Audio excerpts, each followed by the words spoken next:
Greetings and namaskar to each one who came here to watch this video. Topic of today's video is Lorentz gauge. It basically just simplifies the complex equations into the simple equations. How? Let's see. We know that these are the two Maxwell equations in terms of electromagnetic potential. So now, as you can see, how complex these equations are. And both have scalar as well as the vector potential. Scalar potential is the phi and the vector potential is A. And also you can see that both are coupled equation. Why? Because both equations have both scalar and vector, and here also in the second equation scalar and the vector. Hence they are interconnected, and also we can say coupled equations. Now just think, what can we do to turn the whole equation either in the vector form or the scalar form? Now let's analyze the first equation. Here, this first term, it contains only the vector potential as you can see here. But the second term, that is this term, it has both vector as well as the scalar potential. And here in the second equation, the first term has the scalar potential and the second term has the vector potential in it. Now think, what if I get rid of this second term in the first equation? Like if I remove this part, then what will happen? Oh wow, it is turned into the equation having only the vector potential in it. Similarly, if I remove this part in this equation, it will turn this equation having only the scalar potential in it. So, how we will get rid of it? It's simple, just putting this part is equals to 0, this equation will turn into the equation having only the vector potential. And similarly, if we remove this second part in this second equation, it will be turned into the scalar potential. Now, let's have a small talk about the vector potential, that is A. So if we take curl of A, that is this, and we know that we had named it as B, that is magnetic field. This B is magnetic field, right? Similarly, we are free to choose the divergence of A, that is del dot A. And there are various ways to choose del dot A. And these ways are known as various gauge transformation. Now let me write this for you.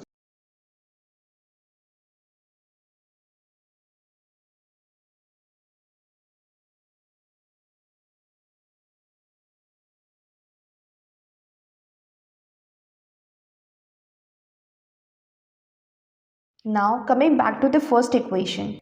As we want to get rid of this part, so what we will do? We will just take this part and we will put it equals to 0.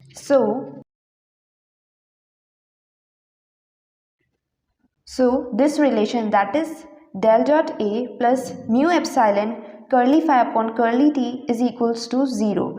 Mark it as third equation. And here in this equation, del dot is the divergence, A is the vector potential, phi is the scalar potential, mu is the permeability of the medium, and epsilon is the permittivity. Now this relation is known as the Lorenz condition, and this is a relation between A and phi, and this gauge is known as Lorentz gauge.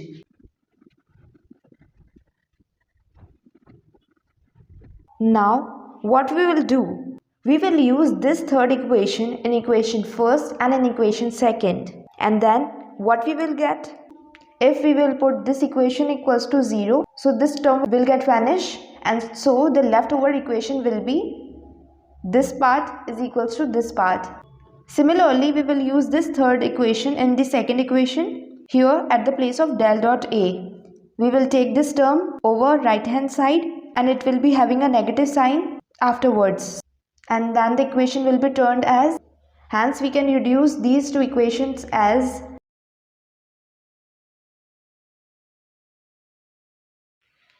so these are the two reduced equations.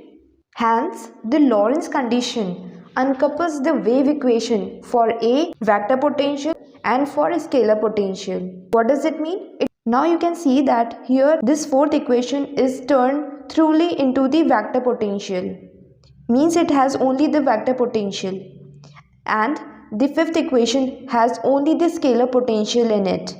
So now they are no more connected. They are independent and they are now uncoupled. Hence, the Lorenz condition uncouples the wave equation for A and for phi. And also these equations, that is fourth and fifth equation, are non-homogeneous, or we can say inhomogeneous wave equations. Why they are non-homogeneous? Because they have the source term at the right hand side, that is minus mu j, and here minus rho by epsilon. If you remember two Maxwell equations, they have 0 on their right hand side. So those equations are the homogeneous equations because they don't have the source term over their right hand side. But here we have the source term on the right hand side. That's why these two equations are known as non-homogeneous or inhomogeneous wave equations for vector potential A and for the scalar potential phi. Now as you can see, I have used the word wave equations. Why these equations are called the wave equation? Because their solution represents the waves traveling with the velocity equal to 1 upon under root mu epsilon. As you can see here, mu epsilon, this represents the velocity. As the inverse of this term is the square of the velocity, and obviously it is of the waves, hence these two equations are known as the wave equations.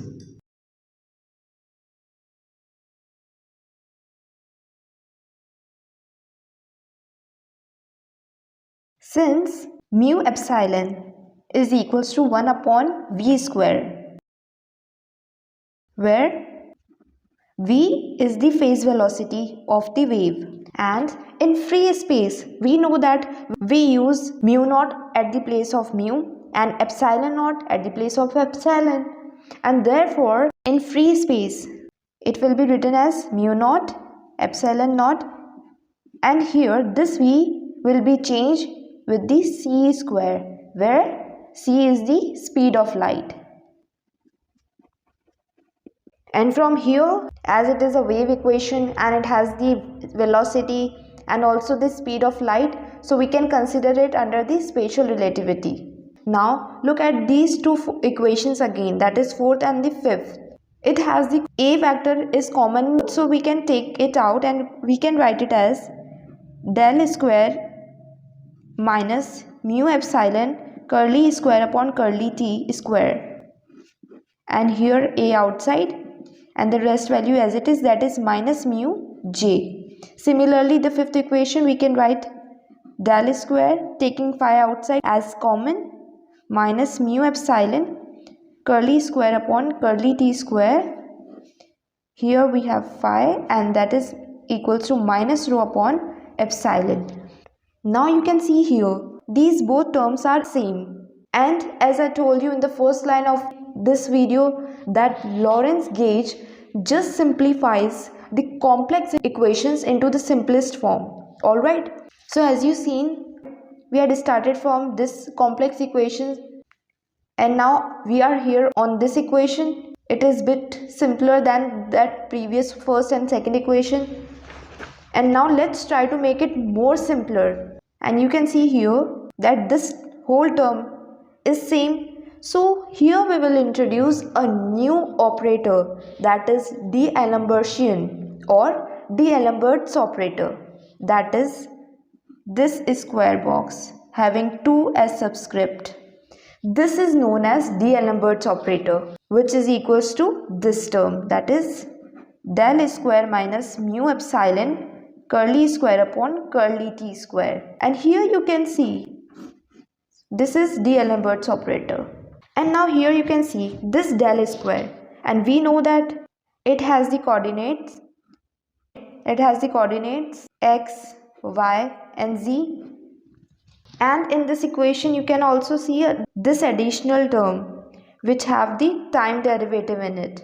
So from here we can conclude that this D'Alembert's operator is 4-dimensional, that is it contains x, y z and the time derivative.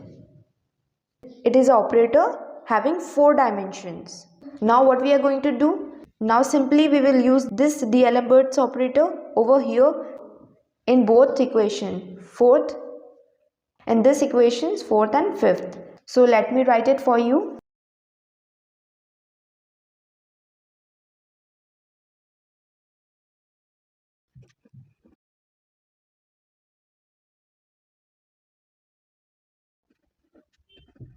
So by using this D'Alembert operator in equation 4th and 5th, we finally get these two equations.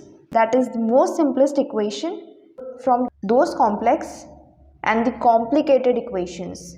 That is D'Alembert operator working on A is equals to minus mu j, and D'Alembert's operator working on phi is equals to minus rho upon epsilon. So we are so near to the end of this video. Now just going through that why Lorentz gauge is commonly used.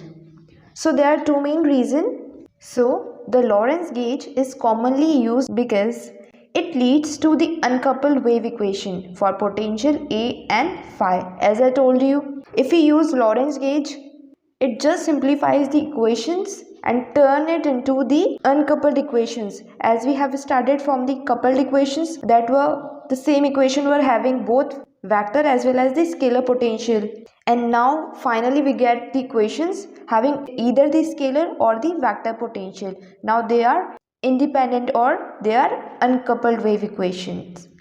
And the second one is, it is a concept which is independent of the coordinate system chosen, and so it fit naturally into the consideration of the spatial relativity. As I told you, it falls under the spatial relativity.